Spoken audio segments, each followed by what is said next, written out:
एक गांव में एक सच्चे मुसलमान रहते थे जिन्हें नमाज की अहमियत का मुकम्मल एहसास था।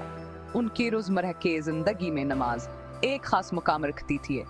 ये एक दिन जब वो अपने खेत में काम कर रहे थे, उन्हीं नमाज के वक्त का एहसास हुआ। उन्होंने फौरन काम छोड़ दिया और नमाज के लिए मस्जिद की तरफ रवाना हो गए। गांव उनके लोगों ने देखा कि यह शख्स काम छोड़कर नमाज के लिए जा रहा है, तो उन्होंने मजाक उड़ाया और कहा, ये किस तरह का आदमी जो काम छोड़कर नमाज के लिए जा रहा है। लेकिन मुसलमान ने अपनी नमाज अदा किया और फिर काम पर वापस लौट आया। कुछ दिन बाद गांव में कहत पड़ गया और लोगों की फसलें तबाह हो गए।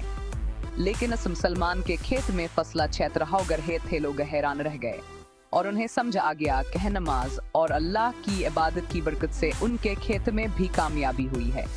ये कहानी हमें यह सिखाती है कि अल्लाह की इबादत में बरकत है और उसके रास्ते पर चलना हमेशा फायदेमंद होता है। उम्मीद है कि ये कहानी आप